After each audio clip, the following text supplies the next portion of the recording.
तो बिहार और यूपी के जो कर्म करने वाले, जो दिल्ली में काम करने वाले लोग हैं, जो बहुत मेहनत करने वाले लोग हैं, मेहनतकश लोगों पे निशाना साधा। देखिए, अरविंद केजरीवाल की बहुत सीधी सी मजबूरी है। वो पिछली बार तो जो है कांग्रेस का विरोध करके और जनता को बरगला के चीफ मिनिस्टर बन गए। अच्छा, अब मोदी जी की तरह इन्होंने भी वही हथकंडा खेला। अब मोदी जी को तो मिल गया पुलवामा के शहीद, उसके नाम पे वोट मांग लिया। अब केजरीवाल साहब अपनी गलतियां और कमियां कैसे छुपाएं, तो वही वो जो है बीजेपी वाला हथकंडा अपना रहे हैं कि तोड़ो, डिवाइड एंड रूल, यहाँ पे लोगों के बीच में जो है गलतफहमी पैदा करो। सुनीत चोपड़ा ये तो कह रहे हैं कि आपका महागठबंधन का पार्टनर, डिवाइड किसमें कर रहे हैं? सुनीत चोपड़ा महागठबंधन का आपका सबसे अजीम पार्टनर, सबसे प्यारा पार्टनर बीजेपी की राह पे चल रहा है। भाजपा की तरह बात कर रहे हैं जो कांग्रेस के हमदर्दी रखने वाले आशुतोष मिश्रा कह रहे हैं सुनीत चोपड़ा। टीएमसी भी वही बात कर रही है, चोपड़ा भी वही बात कर रहे हैं। क्या फर्क है आप सब लोगों में?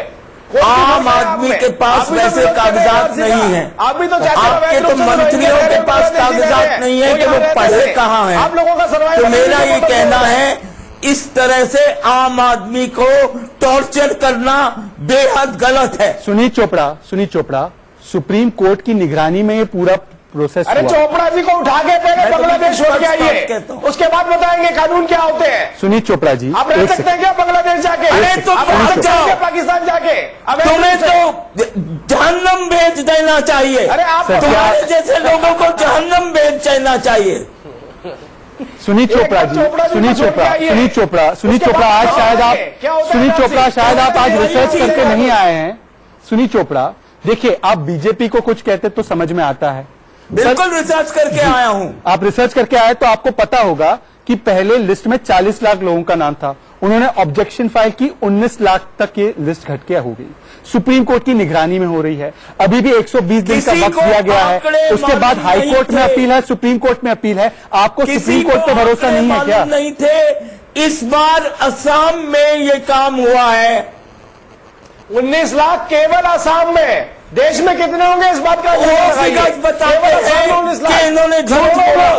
अधिकतर मुसलमान नहीं है, अधिकतर हिंदू है। 1 करोड़ 20 लाख, और हमने एनालिसिस किया लगभग 2 करोड़ लोग ऐसे हैं जो अवैध रूप से रह रहे हैं। चोपड़ा जी, किसका पैसा, किसका पानी, किसका खेत, किसका अनाज देंगे उनको? कांग्रेस 2 करोड़ लोगों का अधिकार छीनेगी। टीएमसी छीनेगी क्या अधिकार? इस देश के 2 करोड़ लोगों का। आपके लिए उनके लिए भगवान हो सकती है, मेरे लिए नहीं। चलिए, मुझे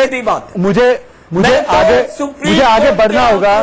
सुनीत चोपड़ा, मुझे आगे बढ़ना होगा, क्योंकि देखिए, एनआरसी जो मुद्दा है वो देश की सुरक्षा से जुड़ा हुआ मुद्दा है, और एनआरसी में भी अब हिंदू मुसलमान का एंगल क्यों दिया जा रहा है? देश की सुरक्षा के मुद्दे को हिंदू मुस्लिम का रंग क्यों दिया जा रहा है? क्या घुसपैठियों की गिनती पर भी अब वोट बैंक की राजनीति होगी?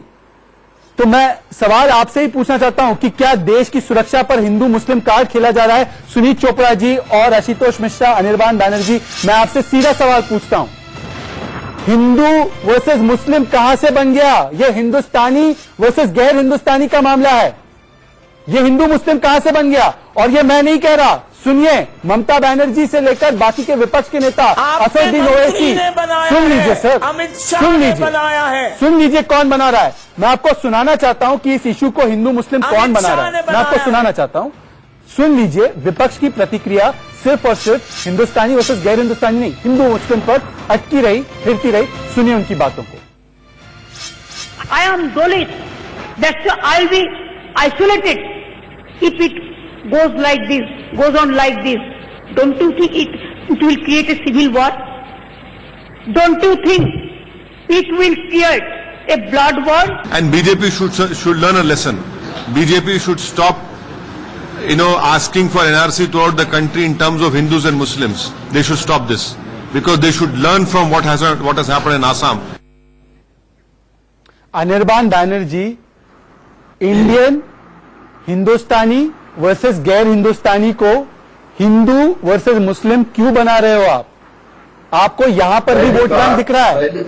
पहली बात तो यह है कि हिंदुस्तान नाम का कोई देश नहीं है, हमारा देश का नाम है भारत। हिंदुस्तान नाम का देश नहीं है। एक मिनट, नहीं है। ये सुनील चोपड़ा जी की आवाज खराब हो गई सारे जहां से अच्छा हिंदुस्तान हमारा गा जाता है। आप संविधान उठाओ, आप संविधान उठा के देखो, वहां लिखा है India that is Bharat, Hindustan का नाम नहीं है।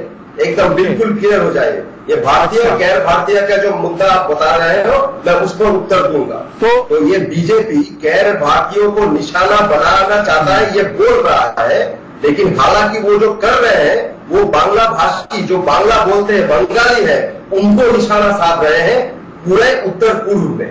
असम में जितने भी आदमी अब तक मर चुके हैं, नहीं, वो बंगाली राजीव जेटली ये तो कह रहे हैं कि हमारे देश का नाम हिंदुस्तान ही नहीं है, मतलब कि वो अब डेमोग्राफिकली भी बांग्लादेश बनाना चाहते हैं, नाम भी बांग्लादेश रख देंगे। बोलता है अगर बांग्लादेश में रहने वाले बंगाली के लिए आप लड़ाई लड़ रहे हैं तो अपने लोगों के अधिकार नहीं छीन रहे क्या?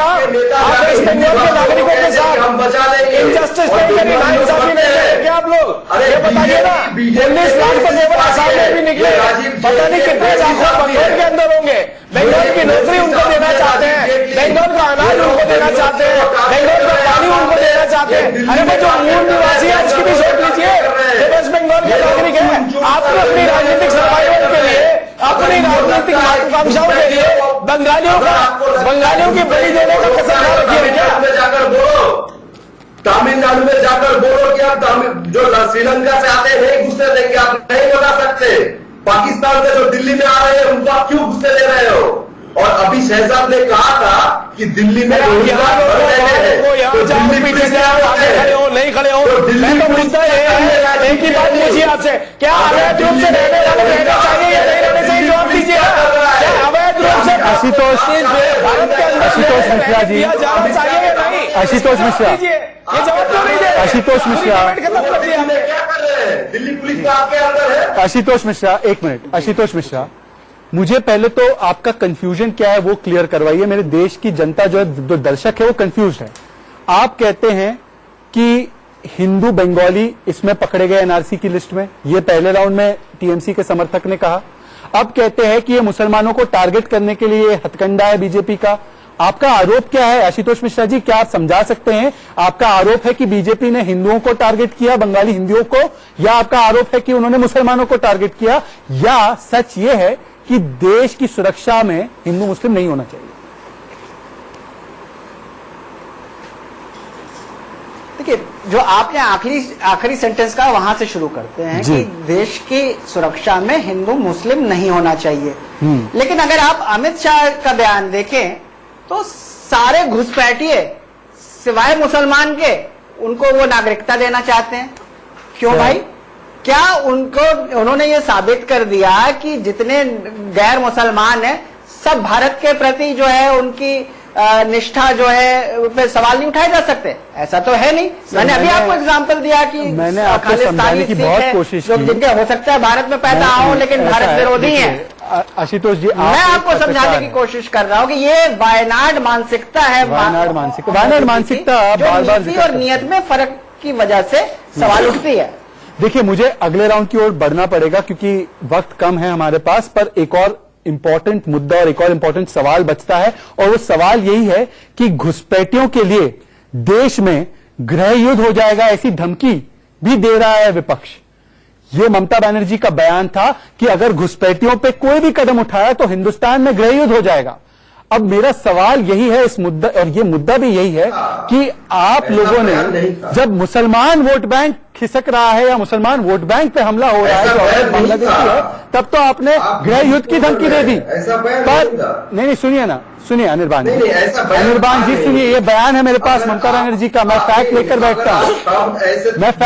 बैठता हूं। उन्होंने कहा था, सुनिए, तोड़ेंगे मरोड़ेंगे तो कैसे चलेगा? तोड़ेंगे मरोड़ेंगे तो अच्छा चलिए, आप मुझे बता दीजिए, अनिर्बान जी, अनिर्बान, आप कहते हैं कि ये मुसलमानों को टारगेट करने के लिए था। नहीं, हम कहते सुनिए ना सर, सुनिए, हम कहते हैं ये मैं आपको एक दिलचस्प तस्वीर दिखाना चाहता हूं। दिलचस्प तस्वीर है, सुनिए, दिलचस्प तस्वीर है, 2005 की तस्वीर है। अगस्त 2005 में बहुत ही गुस्सा और बहुत ही उत्तेजित हुई ममता बनर्जी सांसद थी, और सांसद होते हुए संसद में उन्होंने लेफ्ट के स्पीकर सोमनाथ चैटर्जी पर इसलिए कागज उछाले थे क्योंकि उस समय लेफ्ट की सरकार का एक रुख था कि बांग्लादेशियों को देश से बाहर जाना चाहिए, और उस समय ममता बनर्जी का ये रुख था कि देश से उनको बाहर जाना चाहिए।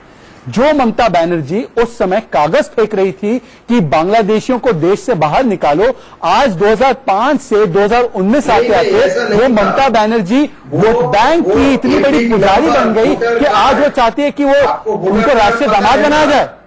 आपको वोटर कार्ड पता है ना, फोटो आईडी, फोटो वाले वोटर कार्ड को लेकर वोटिंग होनी चाहिए, ये उनकी डिमांड थी। आप एकदम मुद्दे पे आ जाइए कि फोटो रहना चाहिए, identity card election commission. Sunit Chopra, मुझे अनिर्बान आप कोई भी सवाल का जवाब नहीं दे रहे। सुनीत चोपड़ा, ये तो आपको ये बात याद होगी कि जिस ममता बनर्जी ने लेफ्ट के बहुत बड़े नेता सोमनाथ चैटर्जी पर पेपर फेंके थे, लेकिन ये आज वो ममता बनर्जी कह रही है ग्रेजुएट हो जाएगा। ये पेपर फेंके थे, लेकिन बांग्लादेशी हिंदू मुसलमान के सवाल पे नहीं कहा था कि वोटिंग को और ध्यान से करो। ये इलेक्शन कमीशन का काम है, केंद्र का काम है। चलिए, ऐसा है कि वोट बैंक की भी मजबूरियां ऐसी होती है कि जो लोग एक समय पर विदेशियों के खिलाफ प्रदर्शन करते थे पार्लियामेंट में, वो आज उन विदेशियों को अपने घर में बसाना चाहते हैं और उनको नागरिक बनाना चाहते हैं। बहरहाल अब वक्त हो चला एक छोटे से ब्रेक का। ब्रेक के बाद हम आपको दिखाएंगे कि देश की जनता क्या सोचती है पूरे देश में एनआरसी लागू करने पर। आप कहीं मत जाइएगा, क्योंकि आपको दिखाएंगे खबरें और इसके बाद वोटिंग। सबसे लोकतांत्रिक शो में भारत ने अपनी आवाज को वोट के जरिए नोट कराया है। 91% लोग ये मानते हैं कि पूरे देश में एनआरसी लागू होना चाहिए। आशुतोष मिश्रा, त्वरित एक कमेंट दे दीजिए कि कांग्रेस पार्टी का हाथ भारत के साथ या अवैध बांग्लादेशियों के साथ? जल्दी, टाइम खत्म हो रहा है। कांग्रेस पार्टी क्या, सारे सच्चे भारतीय हमेशा भारत के साथ हैं और उन लोगों का विरोध करते रहेंगे कि जो सांप्रदायिक राजीव जेटली क्या भारत के साथ हैं? इंदिरा गांधी और राजीव गांधी के स्वप्न को पूरा करने के लिए Congress party citizenship amendment bill पर साथ देगी या बांग्लादेश और रोहिंग्या के खेमे में की जो आपने बात वोट बैंक के चलते बैठ जाएगी? कहा था कि किसी भी धर्म, ठीक है Ashutosh ji, Rajeev Jaitley final comment. Rajeev Jaitley final comment. 1 घंटे की डिबेट में शहजाद भाई, 1 घंटे, आशुतोष जी 10 सेकंड राजीव जेटली को। सुने जी, शहजाद भाई, जी शहजाद भाई, 1 घंटे की डिबेट में हमारा नहीं तो अपने ही नेताओं का सम्मान रख के ये बोल देते हैं कि हम नहीं चाहते कि इस देश के अंदर अवैध रूप से रोहिंग्या या बांग्लादेशी या कोई भी रहे। अरे अपने ही देश के अपने ही नेताओं का सम्मान कर लेते, इंदिरा गांधी जी का कर लेते, राजीव गांधी जी का कर लेते जिन्होंने राजीव गांधी जी का कर लेते जिन्होंने असम गण परिषद के साथ ये समझौता किया था। आपने वो बात भी नहीं बोली। मतलब इतने बुरे दिन आ गए हैं कि अब इन्हें पता है कि हमारे देश का वोट तो हमें मिलने वाला नहीं है। कांग्रेस पार्टी, चलिए मेरा समय आज समाप्त हो चुका है। कांग्रेस पार्टी के लिए सही होगा कि वो वोट बैंक की राजनीति को 3 तलाक दे दे और देश के साथ राष्ट्र हित के मुद्दों पर खड़ी रहे। पर आज के लिए बस इतना ही। मैं अपने तमाम मेहमानों का धन्यवाद करना चाहता हूं। सुनीत चोपड़ा जी आपका, राजीव जेटली जी आपका,